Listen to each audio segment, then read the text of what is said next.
Good afternoon. You're very welcome. I thank you for joining me today here on the terrace. And I must take this opportunity to thank you personally for the extraordinary feedback I'm getting from these video chats. I didn't expect that. I didn't get that on didn't get that on the radio station.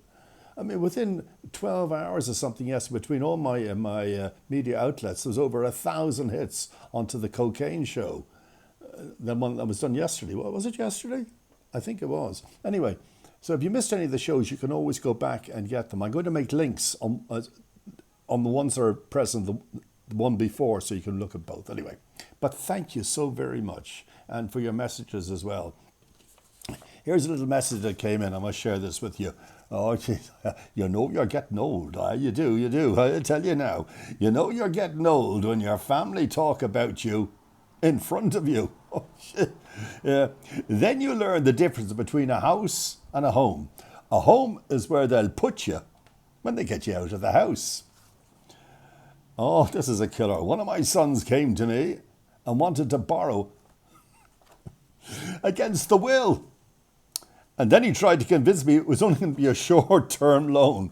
Oh, God, thanks to that. And thanks to everybody who's sending me messages and all sorts of things. I'm delighted. Even the critics. I don't mind the critics. Now, life is a roller coaster, as I said, and I've had my life has been up and down, up and down, up and down all the time. Yeah, I have sometimes a very good run of fortune and thankfully a smaller run of not so fortunate ups and downs.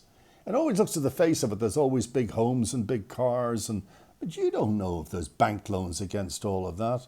You don't know anything. But I think because the business I'm in, I can project myself as being, relatively happy. When I go home, hello, it's the bank manager here. Don't forget to bring in 100 grand tomorrow, won't you? You never know what's going on behind someone. Anyway, about 13 years ago, I had, and it was quite public, a very big fallout with my partner, who was meant to be a loyal man, and he wasn't a loyal man, and I'll go into that another time. But in short, I was going through a very dark period, and I lost the radio station. It was my life. The radio station I built. It was all my ideas. And you're 13 years on, it's all the same still. That is very disappointing. It's like having a child and the child hasn't grown up. But I'm not here to criticize the radio station. I could do that any other time, but I love that because it's my baby, no matter what he thinks. And he's done F all with it. Now, so I had to get out of here. I was getting press about the radio and press about this, and it was all horrendous. I needed to get out. So a friend of mine called me one day and he says to me, Morris, I'm so sorry you're going through this. Your radio station was my life. It was my life. Absolutely. It's like cutting my hands off. And he said, I have an idea. I said, what's that? He said, I've been to many of your charity auctions, and I love watching the auction. I think it's fun to watch you because, you make jokes out of everything. Would you ever consider going on a cruise? They have auctions. I never knew this. On major cruise ships, they have art auctions. And you collect art, Morris. I know you love art. I think you'd do fantastically well at that. And you'd get out of here for a while. So I thought about it, and I thought, geez, I'd love that. Getting up and doing an auction is another show, isn't it, really? So anyway, he said, I'll put you in touch. And it was a Miami company. They got in touch with me. They were like a cruise auctioneers. You had hey, Morris, yeah. Right. So they said, we'll get you a ship. Oh, God, this is amazing. What do I have to do? Well, I had to go to Madrid, and I had to get a work permit. Now, you can't get a work permit. It's very difficult to get a work permit to work in America. But these are cruise ship work permits. Because the crew on cruise ships come from all over the place, Colombia, Mexico, everywhere. So this is a cruise ship thing. So I went to Madrid, and oh, God, what a thing that was. Taking a number, sitting down, waiting all day to be called. And I got it quite quickly once I was in front of the people. Then I had to go for a medical. And to go onto a cruise ship, you got to carry no disease with you. So even under my fingernails was being checked. A huge medical it was. Anyway, long and short, oh, I hate that word. Everything was fine, ready to go. That was November. And I texted them up and said, I showed them a copy of the passport and a copy of the medical certificate. And they came back and said, thank you very much. We'll get you a ship very quickly. Come December, nothing. Come January, nothing. And I was getting in contact with them. I thought, well, maybe they've just forgotten about me now. And I phoned them and they always said, we'll call you back. My American accent sounds more like a Welsh accent. We'll call you back. So eventually I get this call. I was very, also very down in the dumps. I was in a low ebb. Lucky I don't suffer from depression, because Jesus, if I had suffered depression, I promise you, at that period of my life, 12, 13 years ago, I would have done some awful things to myself. But thankfully, with the blessing of God, I don't suffer depression. Anyway, my attitude was pick yourself up and move forward and stop hanging in the past. So anyway, I got a call eventually and they said, can you get down to Miami tomorrow? Pardon, we got you a ship, the celebrity, what was it? The Millennium Celebrity Cruise. Fabulous ship, their new ship at the time, fabulous. I got so excited, but I can't go tomorrow. And she said, well, why? And this was like on Thursday or something. She said, well, can you get down to Miami on Sunday? The ship leaves on Monday morning. So it was agreed. It was a 6-month thing. And the contract was that I would start as an assistant auctioneer, and then they would move me onto my own ship as the senior auctioneer. That was the plan. There was a percentage of sales which was quite generous, and there also was a salary of about $3,000 every 3 or 4 weeks or something, and that's tax-free because it's paid at sea, so it's probably equivalent to about $7,000. I don't know. And Wendy could come with me. But we agreed that I would go for the first month or 2 months and see what it's like. Now, I've been on cruises before and I love them. I love cruising. So anyway, I said I can come on Sunday. So they organised everything, my tickets, everything. I flew down, and on Sunday night I was staying in a Howard Johnson. I didn't even know what it was, a Howard Johnson motel or something. But I'm a man who loves luxury. And I must tell you, it had no windows, the hotel. The room, it was an inn, I don't know what you call it. Anyway, but I was so excited. The next day they had arranged a car to pick me up, or a taxi, and they bring me down to the ship. Oh boy, was I excited. So I went down. The ship is huge, 14 stories high or whatever. And I had to go down to where the crew go aboard, okay? And so I'm thinking to myself, well, here I am with the Vietnamese and Chinese and African and Indian, these crew, because every 10 days the boat comes back, the ship, and maybe 200 crew leave and 200 crew come on. There's over 1,000 crew, I think. And here I am with me. I felt like, remember Del Boy went on a trip, Del Boy, Only Fools and Horses, and he had his Versace bags and everything. Honestly, a couple of weeks prior to that, I'm a big shot on radio and television, and now look at me, I'm with the crew. But I don't care. I have to get on with my life. My fault, getting on with my life. No, it's not all my fault. But anyway, I'm just about to go aboard, and I give my certificates in, and the officer at the opening of and above me, by the way, is where I used to go aboard, where 2,000 passengers were boarding. Anyway, it was quite exciting. He looked at my paper, he said, sorry, we're short of medical paper here. I said, what are you talking about?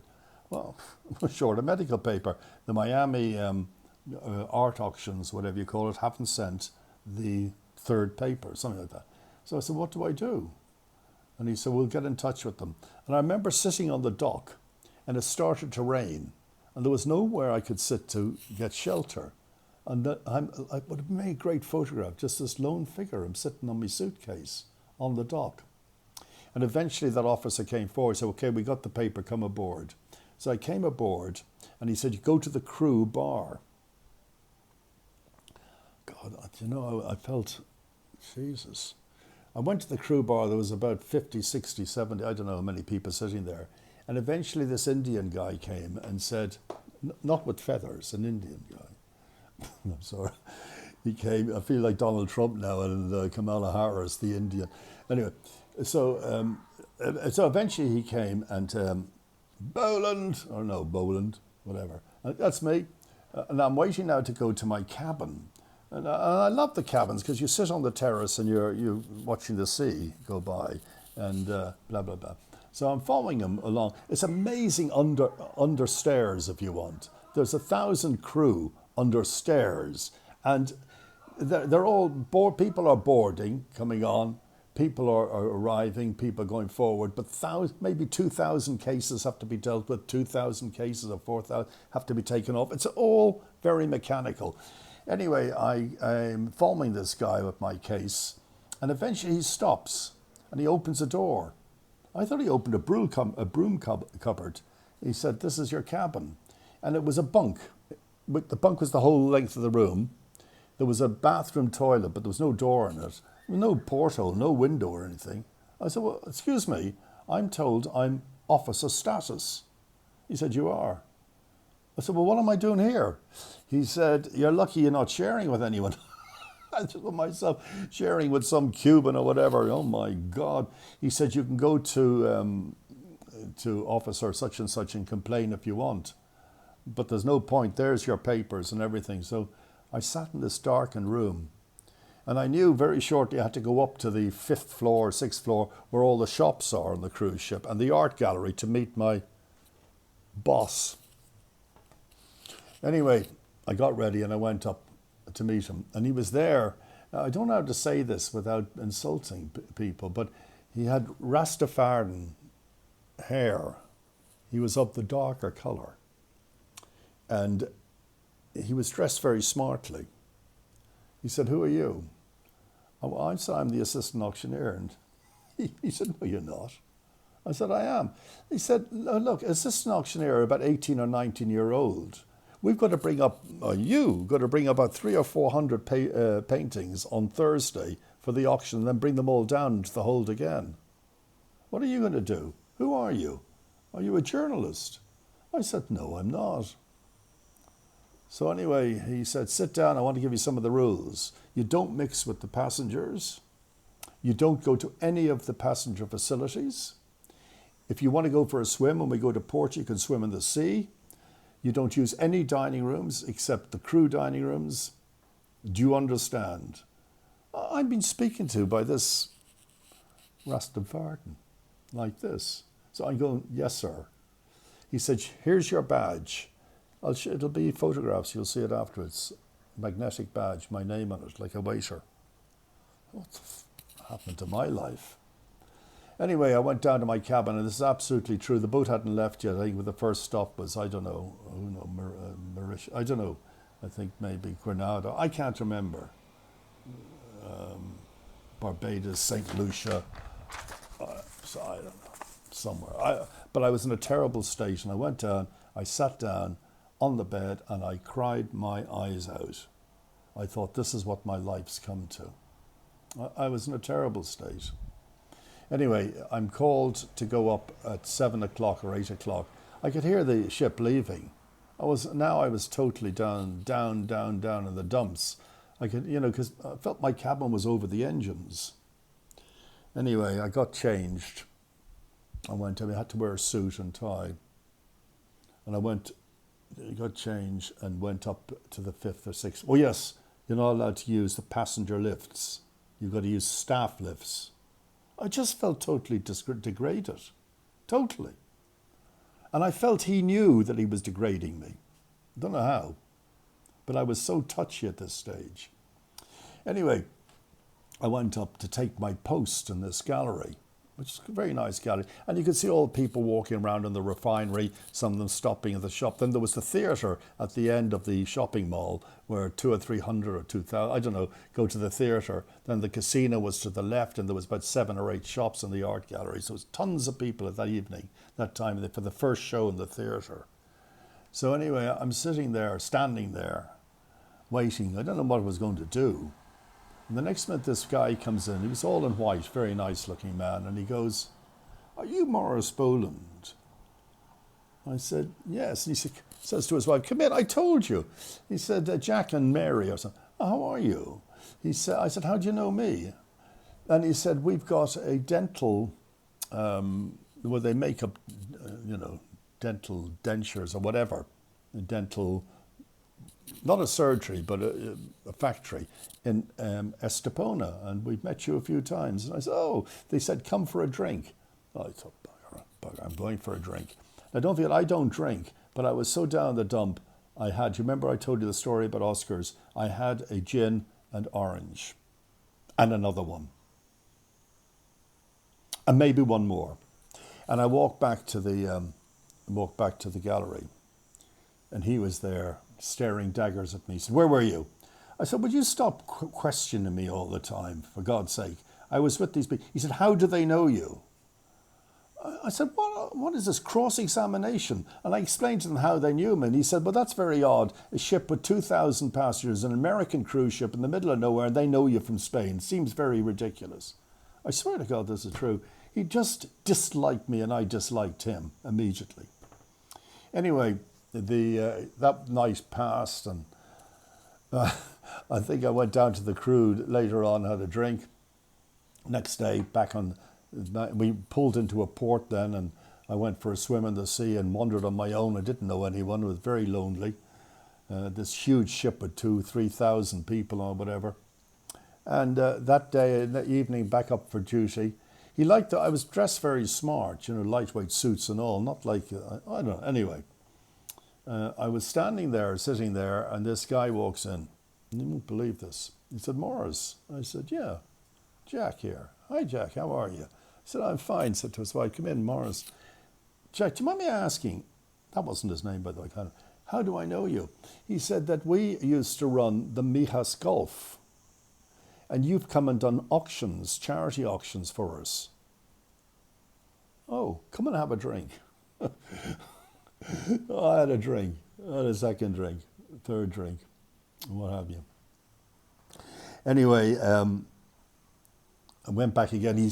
I stared down. I said to him, don't open your mouth.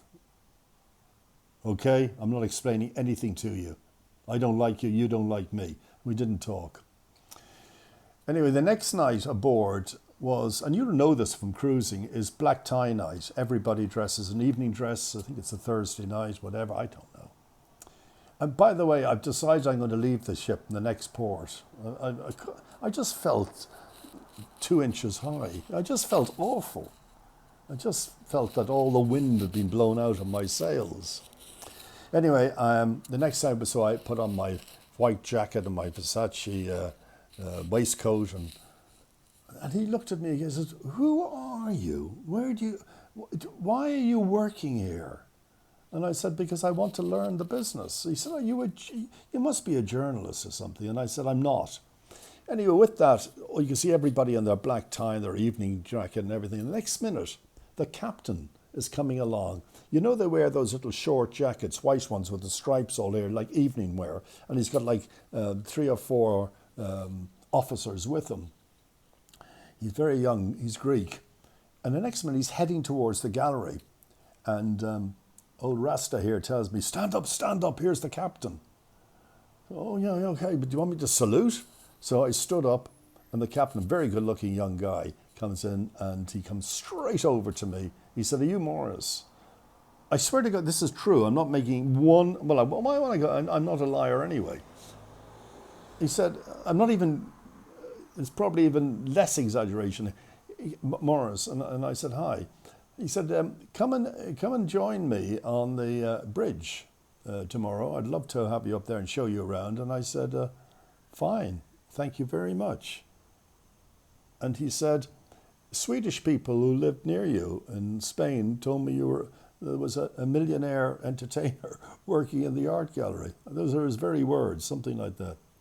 I said, I'm not a millionaire. And he said, that's how they described you. Anyway, I said to Rasta there, I said, listen, I won't go on the bridge, it'll upset you. He said, you bloody well will go on the bridge. And I'll get into trouble or something. So at 6 the next evening, I went up on the bridge, whatever time the ship pulls out. And I blew just extraordinary, the size of we're 14 stories up or something, and the steering thing are those little gadgets kids play games on their computers. And all the crew are young, Greek, all good-looking guys and girls, and we're up on the bridge. The bridge was like something from a Manhattan penthouse. And the ship left. It was very exciting to see a ship that size pull out sideways and gone. And he said, come downstairs and join me, meaning that his cabin, the main suite, was below the bridge. You just go down some stairs. Oh my God. The cabin I was sleeping in would have fitted in the kitchen in this captain's cabin. Anyway, he went in, put a pair of jeans on, put a baseball hat on and came out. And then someone came in, knocked the door. Captain, what would you like for dinner? And he said, well, what are we? So he brought about 3 or 4 different menus from different restaurants, like 6 restaurants on the boat. He said, I'll have a burger or something. Morris, what do you want? And okay, I'll have a spaghetti. I can't remember. Anyway, they went and I started chatting to him and we started chatting and he said, why are you here? I said, pardon? Why are you here? And I thought he'd obviously read about me and he didn't like any scandal aboard his ship or whatever. And in America, they're very touchy about everything, that he's going to throw me off. And that's why he invited me up. And I said, no, I'm here to... He said, Morris, I know all about you. He said, you're a successful radio presenter, TV presenter. Why are you... I'm delighted you're here. You've given some publicity from the... Anyway, he was really fabulous. And he said, I'm going to a party now. Well, not now, after dinner. Why don't you join me? And I went. I was up until about 5 in the morning with him. Anyway, the next day I went up there and Rasta asked me, he said, how did you get on? I said, I didn't want to tell him that we were at a party or anything. And that was it. One thing the captain said to me, he said, I'll upgrade you and get you whatever cabin you want. And I said, no, don't do that. Just leave me where I am. Leave me where I am. Anyway, I'm getting on with all the officers and I was going into dining rooms, which I suppose I wasn't meant to be going into. I really didn't give a damn. I remember going down from the passengers down to the crew area. There's like a rope and the security said, who are you? I had a white jacket. Thought I was, sorry, sir. They said, passengers, this is crew. And I said, I am crew. And they said, where's your badge? Oh, I said, Jesus, here in my pocket. Look. He said, you should be wearing it. Anyway, a few jars on me. And I went to my cabin. I went into my cabin. I don't know, it was midnight or something. And there seemed to be a lot of fun and laughter around the place. And I thought, what the hell, I'm not going to bed yet. And I got up to leave. So I left my door slightly ajar. And the next minute it clicked shut, but I didn't mind, I had the key, and it was one of these cards. And oh, shit, I left the card in the room. So I didn't know what to do. I went to security, said, you have to phone up number 364. They'll bring you a new key down. I swear I stood there for about an hour waiting for the key to come. And he said, the guy said to me, just be careful, will you? I said, I will. So anyway, I went out the next night maybe for a bit of fun. And with the captain and some of the officers, having a great time at this stage. And did you hear a dog barking away there? Anyway, so I was having a good time. And the dog wasn't barking on the ship, he's somewhere down the road. Anyway, so I was, you want to say, yes. So I went out this night, met the captain, and we went off for some fun and games. I ate a lot with the captain at the captain's table in the dining room. And of course, Rasta could say nothing because captain and myself are buddies. And I went back to my cabin and the key wouldn't work. And what happened was, you know, that magnetic thing that I refused to wear, the badge, which you have to see a photograph of, had rubbed against whatever and had wiped the strip. It was 3 a.m. I had to go again and call down the same officer. Oh God, I had to wait another hour for him to come down. He was absolutely steaming. He said, you should be wearing your badge. Anyway, that was fine. And one other night to report before we start winding this up is, again, I was drinking at this stage. I didn't know whether it was rough or it was me trying to walk back to my cabin. But there was a big sign up at the crew bar which said karaoke night. And I thought, oh, Jesus, that's me. And I swear this is true. I went in, there must have been about 3, 4, maybe more crew in this huge area where there's a stage and there's a huge screen for the karaoke. and there was a Hawaiian girl or something doing the karaoke. And I said, do you have Those Are the Days? And she said, yeah. If I go down and throttle that dog, that's what I'll do. So, do you have Those Are the Days? Remember, because I used to do that in Rudy's. So she said yes. And on all the tables there was these paper serviettes, and I told everyone. So I introduced myself. I said, ladies and gentlemen, you mightn't recognise me right now. The captain's asked me to come down to give you a little one of my number one hit records. And you can see people, like, oh. I said, now the Americans, I did Carnegie Hall? Oh, gee, yeah, I recognize you. I recognize you. And then, people will recognize me. Bullshit. Anyway, the record thought, those were the days, my friend. And everybody's clapping away. And when it goes, da, da, da, da, up go 500 serviettes, waving it in the sky. Da, da, da, da, da. Felt like Queen. La, la, la, la. And all the officers came in. They were laughing their heads off. And I said, thank you very much. I must go back to my officer. Anyway, I left. I laughing my head off. One day I got an email from Miami Sea Auctions. Now, let me tell you what happened. I met a guy who came into the gallery and said to me, is Rasta around? I said, no, he's not here at the moment. I said, who are you? He said, I supply the paintings, some of the paintings. And I said, oh, really? And I said, where do they come from, etc., etc. And he said, well, between you and me, they're not paintings, they're posters and beautiful frames. I said, we're selling these for thousands of dollars, and they're a paper. He said, yeah, it's been going on for years. So when the Miami thing wrote to me and said, how are you getting on? Are you having a good time? I hear you're very popular, blah, blah, blah. I said, you're conning everyone. This is a con. You're stealing from these people. I feel like getting up and telling them. So they said, they wrote back, dear sir, I think it's best you leave the cruise ship. It's due in tomorrow morning. We'll arrange your air flight and your money for you. I went to the captain and said goodbye. And when I was leaving the ship, some of the officers came to wave goodbye to me.